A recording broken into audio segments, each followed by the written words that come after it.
This is the story of a man who achieved immortality and helped to forge an idea of Englishness at a time when the country was far from united. St Edmund.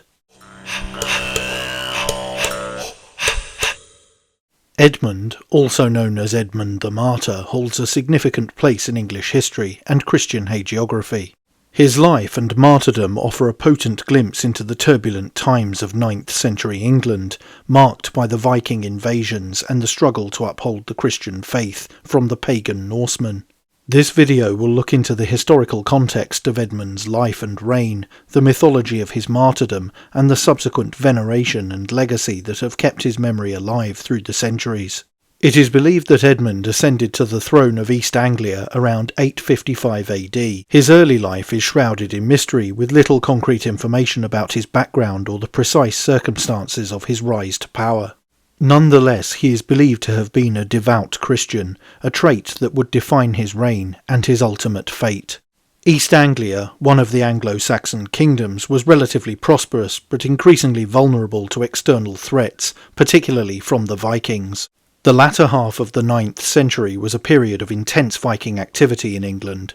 The Great Heathen Army, a formidable coalition of Norse warriors, launched a series of invasions that posed an existential threat to the Anglo-Saxon kingdoms. In 869 or 870, the Vikings turned their attention to an East Anglia that was ripe for conquest. Edmund's resistance against these invaders set the stage for his martyrdom, a defining moment that would echo through English history. The exact details of Edmund's capture and execution vary between sources, but the core narrative remains consistent. Faced with the overwhelming might of the Viking forces, Edmund chose to resist rather than capitulate. His refusal to renounce his Christian faith or to acknowledge the supremacy of the pagan invaders marked him for martyrdom. According to tradition, after being captured, Edmund was subjected to a brutal and tortuous death. He was tied to an oak tree, symbolising his steadfastness and immobility in faith. The Vikings then shot him with arrows until, as one account describes, he bristled with arrows like a hedgehog.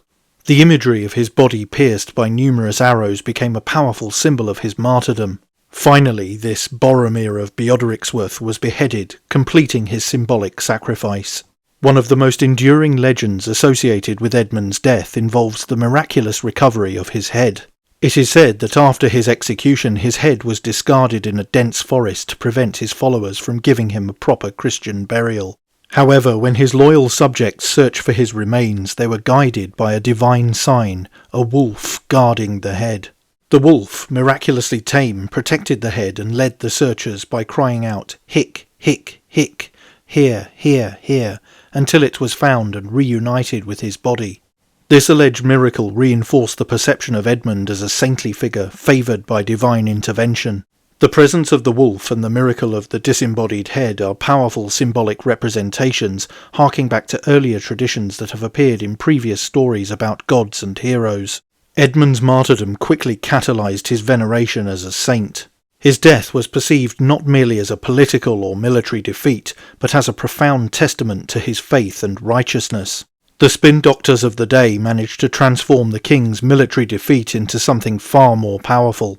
The cult of St Edmund grew rapidly, fueled by accounts of miracles attributed to his intercession.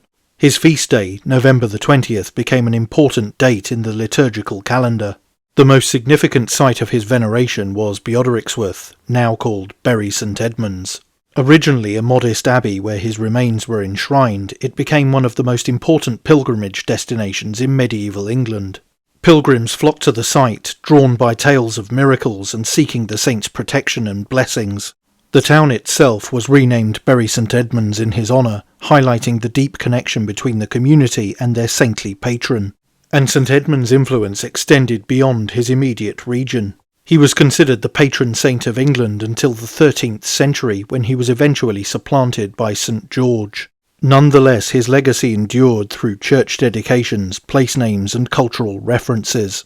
Edmund's story was a popular subject in medieval hagiographies and artworks, contributing to the rich tapestry of Christian lore. Edmund's martyrdom has been immortalised in various forms of literature and art. Medieval manuscripts often depicted his life and death, emphasising his piety and courage. The iconography associated with Edmund, particularly the image of him bound to a tree and pierced by arrows, became a potent symbol of steadfast faith under persecution. And the narrative of Edmund's martyrdom served multiple purposes. It reinforced the Christian ideal of sacrifice and the triumph of faith over paganism. It also provided a rallying point for English identity, especially during times of external threats, and there were many of those. The stories and legends surrounding his life were part of a broader tradition that sought to inspire and fortify Christian communities. In modern times, St Edmund's legacy continues, though less prominently than in the medieval period. It is primarily recalled in the name of Bury St Edmunds, which continues to this day. St Edmund's life and martyrdom are emblematic of the early medieval struggle between Christian and pagan forces in England. His refusal to submit in the face of Viking aggression and his subsequent veneration as a martyr and a saint highlight the powerful impact of his legacy on English history and Christian tradition, and the narrative of his sacrifice has transcended the centuries. And, just to state my opinion here, I think he makes for a better patron saint for England than St George. Edmund, whatever the truth of his martyrdom and any miracles associated with him, was English. As we are often reminded on April the 23rd each year, the same cannot be said of St George. But what do you think? Let me know in the comments below, and don't forget to like, share, and most importantly subscribe. And you can also support the channel on Subscribestar via the link in the description, or via YouTube Super Thanks. Thanks for watching. Bye for now.